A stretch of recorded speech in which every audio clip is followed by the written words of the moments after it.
Hello, I'm Kamla. My guest today is filmmaker Aaron Katz. He has a new film out called Gemini. The film stars Lola Kirke, Zoe Kravitz, John Cho, and others. Aaron wrote, directed, and edited this film. Here's a clip from the film, and then our interview with Aaron Katz.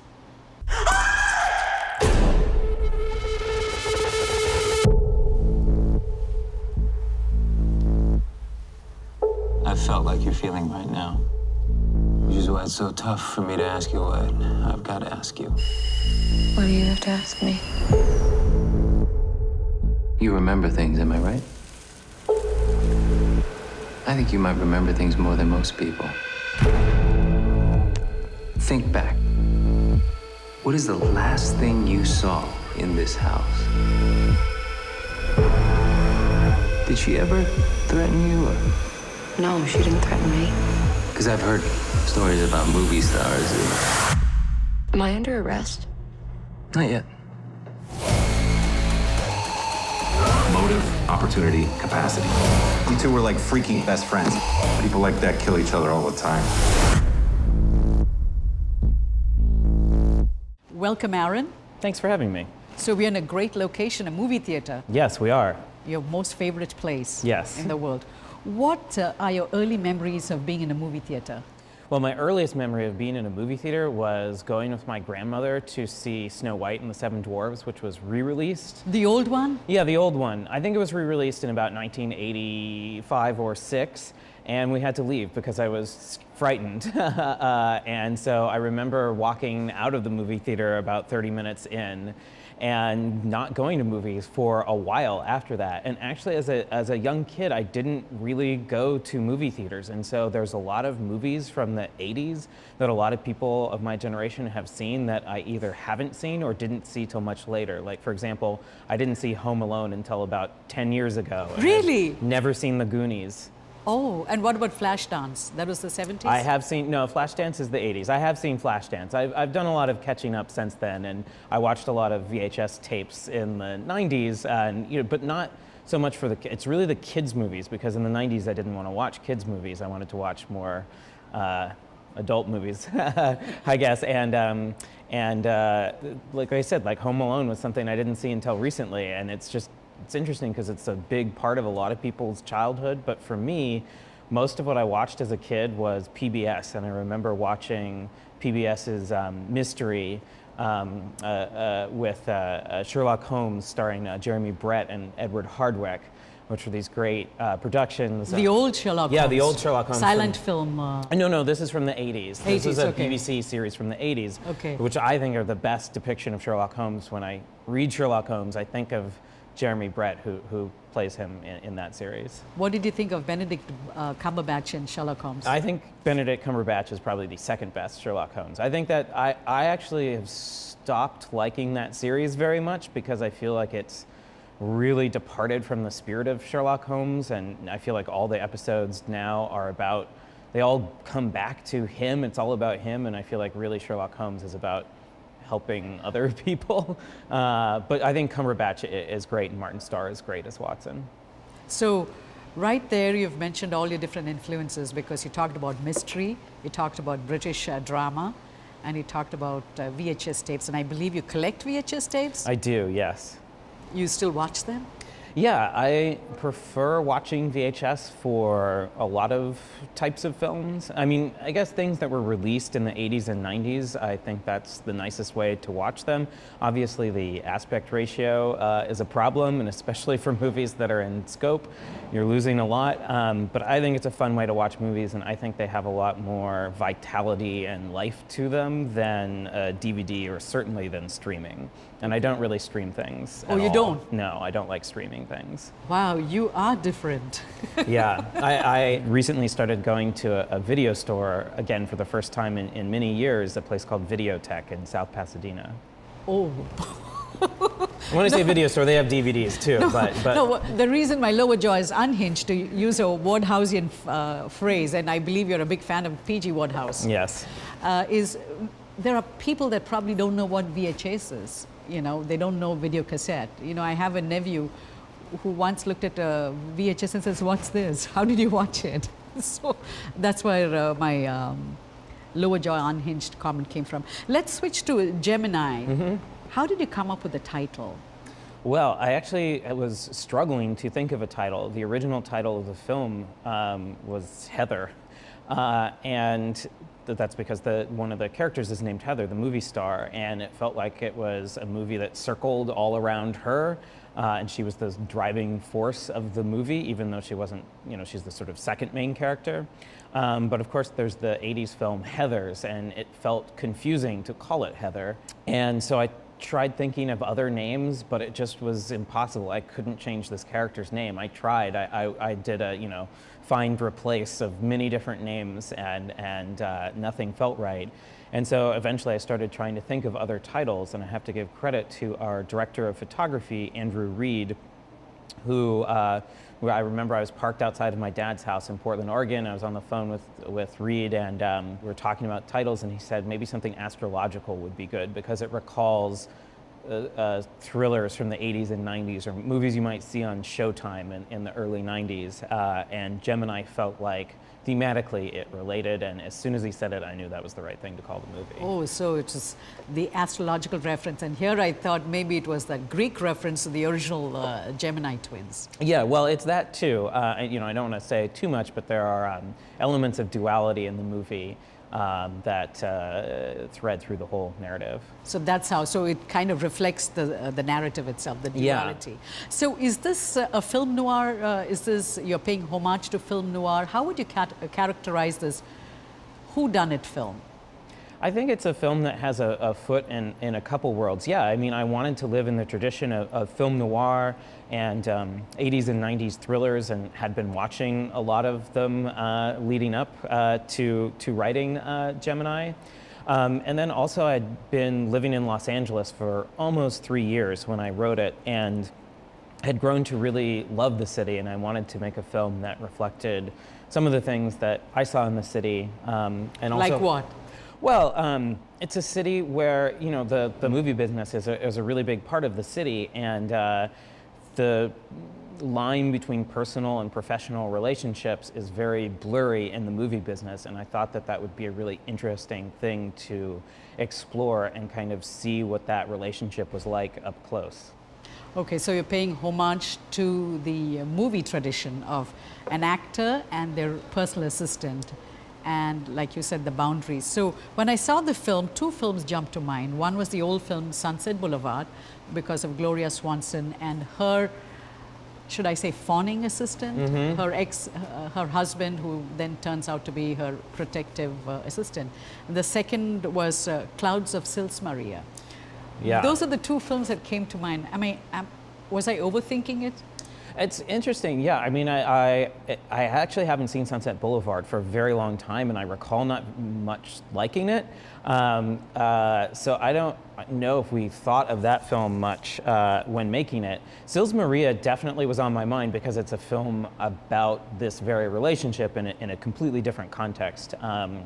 But I think the films that were more on our mind were films like Curtis Hanson's Bad Influence and Barbette Schroeder's Single White Female, and these sort of movies about poisonous relationships that were very popular in the late 80s and through the mid 90s, and sort of riffing on that. And a lot of those films are set in Los Angeles, and those are the films that were really on our mind. So the film was unusual because the females kind of dominate the narrative, and how did you get to have Lola Kirke? Did you have her in your mind when you decided to write a film? I did. I was thinking about writing a film in this genre set in Los Angeles, and I saw Mistress America, which is a film by Noah Baumbach that Lola is in with Greta Gerwig, and I just loved Lola's performance in that film, and I thought that I knew who this character was that I wanted to write about. And so I wrote it with her in mind, but not knowing if she would do the movie or not. Why did you think she wouldn't say yes to you? Well, I don't know, because you just have no idea what someone's life is like or what appeals to them or anything. I'm just going based on one performance that I liked. And yeah, I hoped that she would. Had she seen your Land Ho? I believe, yeah, she watched it. Well, when I wrote it, she didn't know that I existed, but when we got in touch with her She watched Land Ho, and we met up actually just like the day before Thanksgiving in New York. I was in New York at that time, and we met up. And Lola and I just did a commentary for Gemini, and we were talking about how we both sensed within the first few minutes of the meeting that we wanted to make this movie together. Okay, so there was chemistry right away. Yeah. So did she help you kind of write this script and push the narrative in interesting ways? Definitely. Well, we sent her a very early draft, and that was intentional because I really wanted her to help me find who this character was and to have a lot of authorship over who this person was. And Zoe came on a bit later, but still pretty early in the process, and a lot of who these people are and what their relationship is like came from Lola and Zoe. So was Zoe your pick for depicting the role of the famous actress in the film? I didn't know who should play that role, and I have to say that it was Lola's suggestion that we should cast Zoe, and I thought it was great because I really liked Zoe, and I'd actually thought of her for a different movie that probably will never get made. Why? Why do you say that? That it will never get made? Because I was trying to make it for quite some time, and now it's weird. I get very focused on making something, and then if a movie doesn't get made, sometimes it just feels too, I don't think I can get back into that one. Like now I still really like that script, but my brain's just in a different place. That was like 2 projects ago that I had written that movie, and it never happened then, and now I'm on to other things. So you have a new script? Yes, I am working on something new. Okay, let's get back to the film. I watched the film and I was struck by the palm trees in the opening scene, and it's like as though somebody's looking up and turning their head, and then as they're sitting up in the car, and then the trees come together. So there was the elements of film noir that people talk about, you know, the parallel lines, the lines, and the way the shot is composed and all of that. How did you decide to open the film with palm trees? What was going through in your mind when you saw those palm trees in LA? Well, having grown up in Portland, Oregon, and never having gone to California as a kid, the first time I went was just after college in 2004. And I was just really, the palm trees made a huge impression on me. And now that I live there, you know, sometimes you're at an intersection and you look one way, you look another way, and there's just palm trees lined up in this sort of, you're almost like in a canyon of palm trees. And so we knew we wanted to shoot some palm trees, but we actually didn't know exactly how. And I remember we were walking back, again, my director of photography, Andrew Reed, and I were walking back from checking out a location that we shot at near my house. There's a scene in an Italian restaurant that's very close to my house, and we were walking back and we got to this street near my house that I've always been fascinated by, and I said, let's stop here and let's start looking at this. And then we started talking about how we could shoot it, and we came up with the idea of shooting it.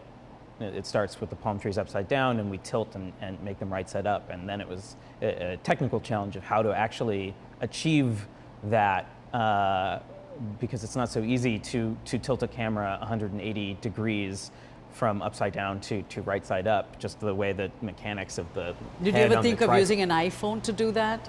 No. We shot on the Arri Alexa, and we ended up using a device called a prism, which makes things upside down. It's actually used mostly to get very low to the ground, but in this case we used it to flip the image and shoot it that way. So you wanted to start the movie with the palm trees. You were set on that? Yes.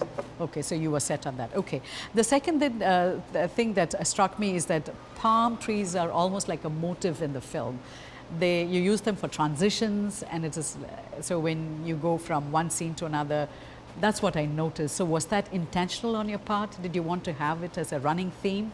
Yeah, well, in general, I really like transitions that let you feel the place that you're in, and I always try and look around for what there is to see in a city, whether I live there or whether I'm visiting. And in this case, palm trees felt like a really appropriate thing to see. And it's locations. You focus a lot on locations. I do, yeah. And we just here at the Alamo Draft House last night, we screened 2 films that were inspirational to Gemini. One of which is Jade.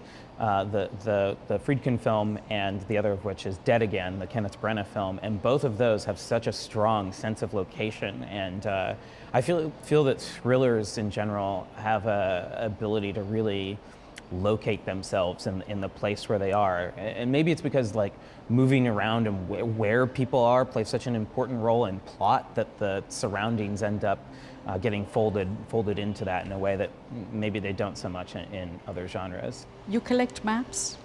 Maps, I wouldn't say I collect maps, but I do own a lot of maps, and I cut the movie at my house, and in the office I was, had the computer set up, and there's just sort of a blank wall behind it, and I found it a bit depressing because I was looking at it every day. I was just there, 10 hours every day, and I remember I put up maps behind the computer of places that I was interested in going, I like maps. So I've seen like two of your previous films and Gemini, and the thing that struck me is your opening scenes are all about motion and the establishing shot is all about the geography of the region. Mm-hmm. Is that something that you dwell a lot about? Because it seems to be one of your trademarks or hallmarks. Yeah, I guess just as a person, forget being a filmmaker for a second, I just love looking out the window of a car, or this morning I walked to a bakery from my hotel, and I was sure to walk one way on the way there and a different way on the way back to see, to get to look at a different street. So I really do like to see the things that are around me. And someone else pointed this out to me. I have a teacher who I'm still in touch with from high school, who was he taught a class in theater, but also screenwriting and filmmaking. And he made this same observation to me, and it's funny that I hadn't thought about it that much, that not only is it places, but it's places in motion. There's the sequence at the beginning of Gemini where we're seeing them traveling across Los Angeles, and in my film Quiet City, we're seeing what it looks like to look out of the subway windows as it's clattering its way from the A trains moving from JFK. Did you choose the A train deliberately? Yes, yeah. Did you have the Duke Ellington song in your mind? Take the A train? Not for that reason, but because that's the train that goes from JFK into Manhattan, or one of the options to go from JFK to Manhattan. Okay. Yeah. Okay. So you said that this morning when you were in San Francisco and going to the bakery, you went two different ways to explore the neighborhood. Did you use an app for it? Yes, I did. An app to find the bakery, I in general don't very much like interacting with technology, and I sort of hate what map programs on our phones do to us, in the sense that like you're looking down here instead of around you, and so I really try and keep it in my pocket as much as possible. And I also feel like it's not to get too much on a tangent, but we've all lost our sense of direction. And it used to be that in order to find a place, you had to memorize. Okay, like you take this turn, you go to this place, and then after you do it once or twice, then you know how to get there. And I find that even though I try not to do that, I find myself relying on map programs, and it takes me so long to learn how to go places in Los Angeles. So you feel a little disoriented because now you're being guided by this little device. Yeah. Instead of this device. Yeah, not this device, and you're not looking like, oh, okay, so I see there's the laundromat on this corner, and I know that means next block I have to turn left. But I'm really trying to learn that in Los Angeles, and there are a few cues for me like that. Like there's a great small chain of restaurants in Los Angeles called The Hat, mostly in eastern part of the city in San Gabriel Valley, and it's an old like pastrami sandwich place. And there's one in particular I know, okay, as soon as I get to that, then I have to turn left in order to get to some places that I like to go, and I feel so much happier thinking about direction in that way than I do looking at a maps application. Do you know why I asked you about apps? I don't. Oh, well, I have a feeling we're going to transition into the apps in the movie. The palm tree has to come in now. We're transitioning. Who came up with that line, will you have apps in the film? Oh, apps. Which stands for appetizers. Which stands for appetizers, yeah. It's actually, it was in my head from, I lived in Pittsburgh for a while, and there was a restaurant that had an apps section, and I always thought it was a funny way to say it, and Oh, so it was not by the modern day apps. no, it was a joke about, yeah, this is, this was probably 7 years ago, so apps were around then, and yeah, it was a joke on apps, like there's an app for that. But I don't know, but I just thought it was funny. I just think it's funny when restaurants, rather than just having a no-nonsense declaration of what section of the menu is, there's like a, punning wordplay instead, and yeah, I thought that would be funny to use. But Casabianca, where we shot that, does not actually call their appetizers section apps, but we do see a real selection of their appetizers, which arrives at the end of that scene. Yes, I saw that.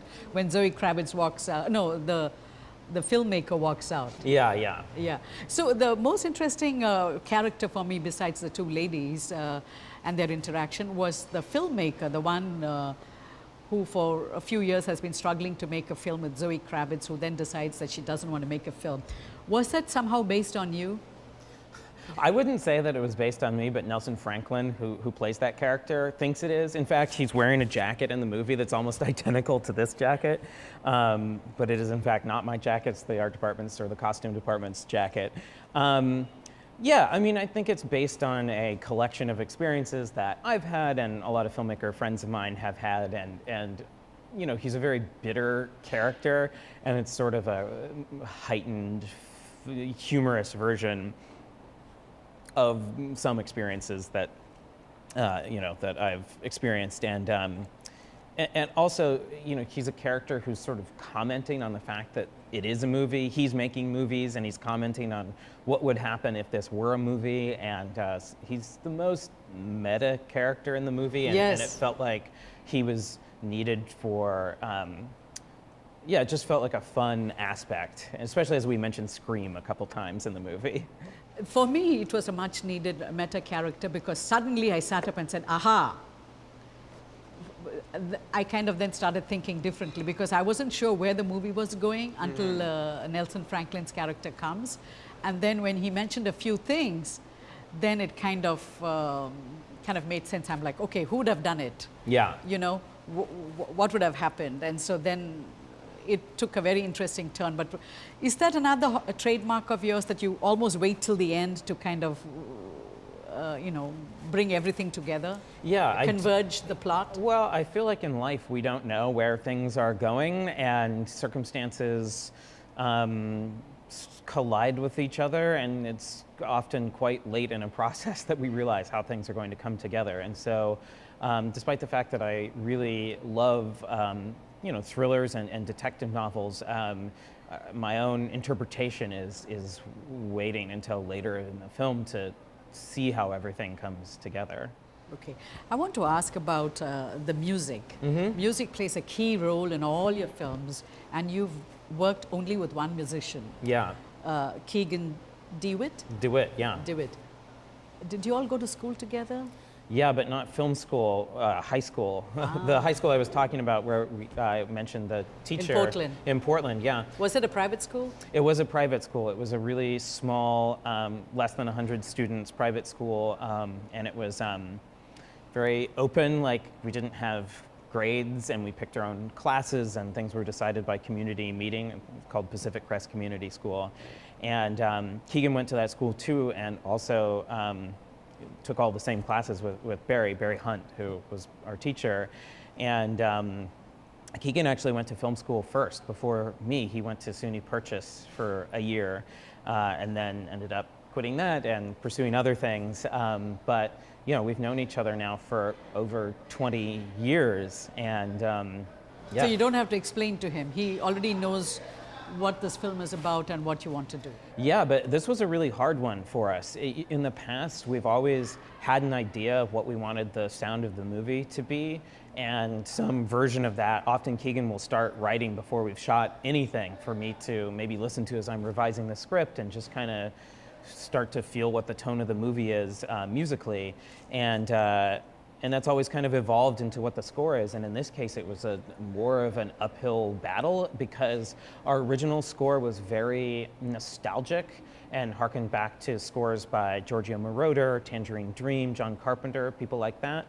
But we decided that it was too nostalgic and it didn't feel contemporary enough, that it was acknowledging one part of the movie, which is the inspiration from 80s and 90s thrillers, but not the other part, really the central part of the movie, which is a relationship between these two characters who are in their 20s. And it felt really important for the music to feel like something these people would want to listen to. And so, while it was, I would say, our hardest process, and I think I'm the most proud of this score that, of the 5 we've done. I am proud of them all, but this one I think I'm the most proud of. The music stands out. Yeah. It was very modern. My final question is, you are fascinated by crime stories and a detective whodunit. How would you describe this film? And who influenced you in the writing of the script? I mean, I really think a lot of detective novelists are the first inspiration. We're talking about Nelson Franklin's characters sort of examining various suspects and why they may or may not have done the thing that happens in the movie. And that is a really important part of what I consider the sort of golden age of British detective fiction of the late 20s through the early 40s. Authors like Agatha Christie and Niall Marsh and John Dixon Carr, who's actually an American who moved to England. And there's often characters who are not the central character, like not the detective, who are proposing various theories of what happened. And so it's definitely, many things in the movie are inspired by that era of detective writing. How excited are you that you're shooting this at the Alamo Drafthouse, which has its beginnings in Austin, which is where you've shown all your films at South by Southwest? Yeah, the first place that I showed any of my films, I showed a film called Dance Party USA in 2006 at an Alamo Drafthouse that is no longer in existence, that was upstairs. And yeah, the very first time anyone saw a movie, they were sitting in an Alamo Drafthouse. So we are sitting here at the Alamo. And we're here now. And it's it's a beautiful space, and it's great that they've taken an old single screen theater and kept it showing movies. Aaron, we ran out of time. Thank you so much for your time and wish you all the best. Thank you for having me. Not at all. And if you missed any of our shows, you can watch them on our YouTube channel. We'll be back again with another new conversation. Thank you for tuning in.